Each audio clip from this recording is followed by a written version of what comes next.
दोस्तों नमस्कार, मैं हूं जय और आप देख रहे हैं जय स्टार न्यूज। महाराष्ट्र के पूर्व गृह मंत्री अनिल देशमुख ने फाइनली सचिन वजय को लेकर अपना मुंह खोला है और सचिन वजय को लेकर एक बहुत ही बड़ा खुलासा किया है। अब आखिरकार सचिन वजय को लेकर देशमुख ने क्या खुलासा किया है वो मैं आपको आगे वीडियो में बताऊंगा, लेकिन उससे पहले आप लोगों से एक रिक्वेस्ट है कि अगर आप लोगों ने अभी तक चैनल को सब्सक्राइब नहीं किया है तो चैनल को सब्सक्राइब करके बेल आइकन जरूर प्रेस कर दें। जैसा कि आप सबको पता है कि मनी लॉन्ड्रिंग केस में और साथ में ही ट्रांसफर पोस्टिंग और जो अनिल देशमुख के ऊपर वसूली का आरोप लगाया गया है उस केस में सीबीआई ईडी के साथ साथ चंडीगढ़ कमेटी के द्वारा भी छानबीन किया जा रहा है और चंडीगढ़ कमेटी के सामने शुक्रवार को सचिन वजय और अनिल देशमुख दो के दोनों लोगों को पेश किया गया था, जहां पर सचिन वजय ने एक पुलिस कमिश्नर का नाम लिया, ज्वाइंट पुलिस कमिश्नर का नाम लिया और उनको जो है गवाह के रूप में बुलाने के लिए बोला और साथ में ही अनिल देशमुख से भी कई बड़े क्वेश्चन पूछे थे कोर्ट में ही, क्योंकि सचिन वजय को परमिशन दी गई थी कोर्ट के जज के द्वारा। लेकिन अब इन्हीं सब चीज़ों के बीच में एक और अपडेट आ रहा है जहां पर बताया जा रहा है कि महाराष्ट्र के पूर्व गृह मंत्री अनिल देशमुख ने सचिन वजय को लेकर भी एक खुलासा किया है, जहाँ पर उनके द्वारा बोला गया है कि सचिन वजय को मुंबई पुलिस की अपराध खुफिया इकाई का जब प्रमुख बनाया गया था तो उसको लेकर उन्हें कई बार शिकायतें प्राप्त हुई थी। मतलब कि ये बात कंफर्म किया गया है अनिल देशमुख के द्वारा कि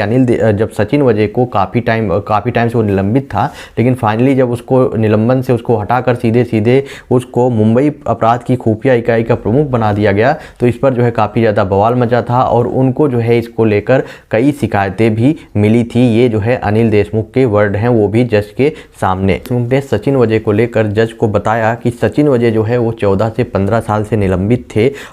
और सेवा में उसकी वापसी के बाद उनको जो है सीआईयू का प्रमुख बना दिया गया था, इसलिए मुझे उनको लेकर कई शिकायतें मिली थी। आमतौर पर किसी निलंबित अधिकारी को दोबारा सेवा में लिया जाता है तो उसे किसी सहयोगी शाखा में ही नियुक्त किया जाता है, लेकिन इनको जो है प्रमुख बना दिया गया था। इसको लेकर उनको आए दिन कोई ना कोई शिकायत जो है मिलती ही रहती थी। इसके साथ में उनके द्वारा ये भी बोला गया कि कई शिकायतें जो है मौखिक रूप से ही मिली थी और वह शिकायत करने वालों का वो नाम नहीं बता सकते। जिन लोगों ने इनसे जो है अनिल देशमुख को सचिन वजय को लेकर अनिल देशमुख से शिकायत की थी उसका जो है नाम लेने से अनिल देशमुख ने मना कर दिया था। साथ ही उनके द्वारा ये भी बोला गया कि ऐसा नहीं है कि उनको सिर्फ और सिर्फ मौखिक रूप से ही बोला गया था शिकायतें मिली थी, बल्कि रिटन में भी गृह विभाग को कई शिकायतें जो है सचिन वजय के बारे में मिली होगी। इसके अलावा उनके द्वारा ये भी बोला गया वैसे तो सचिन वजय की जो नियुक्ति है वो अपराध शाखा में हुई थी और तत्कालीन पुलिस आयुक्त जो परमवीर जो वहाँ के पुलिस कमिश्नर थे